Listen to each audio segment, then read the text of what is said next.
Good evening. This is Doc Severson for the TheoTrade report for Monday, May 8th. Absolutely nothing going on today in the markets. As we look at the S&P 500, we can see that after the rally that we had on Friday out of this little consolidation zone up to about 2,400, the price has come to an abrupt stop right there at 2,400 resistance, which was the former highs. So we poked above it just briefly, but basically have closed right about where we started the day, just under the 2,400 level on the S&P. Now, I think a lot of this was due to the French election results already being priced in, so certainty came back into the market. But really, if you think about it, what's driving the market right now? Earnings are pretty much over. We know what's going on with the Fed. We know that the Fed is more than likely next month going to be raising rates. And so what's really left to be driving the market? We're not really sure at this point. So in absence of any direction and frankly any volume right now, the market just basically went nowhere. Now, something else to keep in mind is normally what we watch is on the daily chart when we have these extremely linear moves like this, they will hit an exhaustion level that's typically below the blue line here. And this is often when markets will just take a quick little pause. So even after a very short little consolidation, which featured one of the tightest ranges in years, it's still unable to do much from here. The Dow Jones was unable to do pretty much anything at all either after getting above that 21,000 level. Again, very, very small range day. Now, what I've been watching lately is this sort of virtual index of Amazon and Apple, Microsoft, Google, Facebook, and Netflix, and this continues to go higher really without any form of gravity beyond this. So most of this really today was due to Apple and Warren Buffett, the news behind this, and it's just we got people just chasing after this guy to the point where this is unsustainable, and this will. We've seen this movie before, right? We've seen this before with Apple, is that everybody chases after Apple, and then ultimately it ends up in kind of a very difficult back half of the curve, even though it creates another higher low on the monthly chart, right? So this is just the same pattern we've seen for years and years and years, is that everybody chases after this, then it creates a very difficult period on the back side of this. And so more than likely this is going to be the same conclusion to this, but we just don't know when this is. So what I typically say to people is don't try catching the rising knife in this case, because in every one of these, what you'll see is that typically reversals start from the inside out. So if we go back over the last few years with Apple, you can see that we've had similar rallies where everybody's just chasing after this thing like crazy.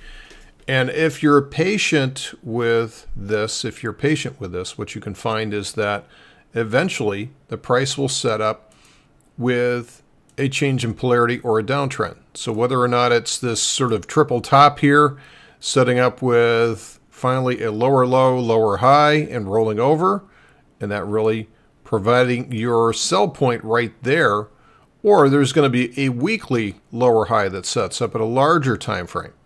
That's going to give you many opportunities to be able to move this thing down.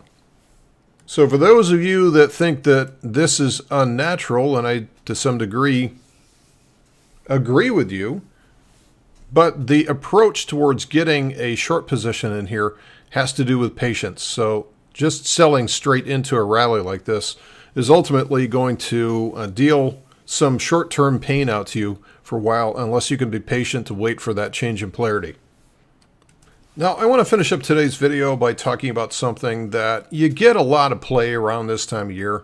In fact, even before this time of year, which is the old sell in May and go away strategy. So basically the whole idea behind this, and this was pioneered by the Stock Market Almanac, was that they looked at the last, 100 years, things like that, and they found that typically most of the weakness in a year is going to be found between the months of May to September. So the whole idea here is that you stay long between September and May, and then sell in May and go away, and then come back in October. And if you had done that, of course, it's, you'd have some staggering portfolio gain over the years, and you'd avoid all these losses and things like that. Well, let's put this to the test. I think 10 years is as good as any of a time frame here, so let's go back over the last 10 years. Let's put this to the test and see if there's anything behind this. Okay, so we're going to start out right off the bat with 2007. 10 years ago, we start here, we end here, and in this case, this was actually a gain during that time. Even though we had a lot of volatility over that summer, thanks to Ben Bernanke, we had a little bit of a pop into August and September, so that ended up higher for that point, even though that was the high water mark for quite some time to come. All right, so that one was actually a gain. Now, obviously, in 2008, sell in May and go away worked quite well. But in 2009, it did not work at all because you would have lost out on a huge jump in value here. So 2009, sell in May and go away did not work. Now, sell in May and go away did work in 2010 because we had that flash crash right at the beginning of May in 2010, May 6th. To be exact. And so far, that one did not work. That the price was actually, and you'll notice it was just incrementally lower by this point. It was not, you just avoided all the pain during the summer. Okay, in 2011, definitely sell in May and go away. That was a definite winner. All right, so both of these, 2010, 2011 were difficult summers. So if you were following sell in May and go away, you'd be happy with yourself.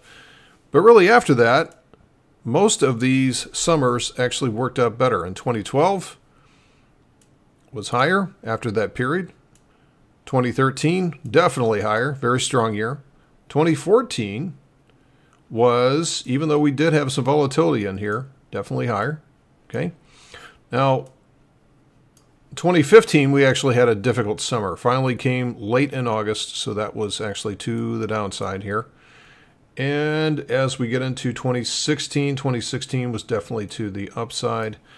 And then we don't know what is going to happen here. But if you do the scoring here, so for the losers, for the times that sell in May and go away did work, there was 4 of those. And then for the winner, if you'd held over that time frame, you'd actually end up with 6.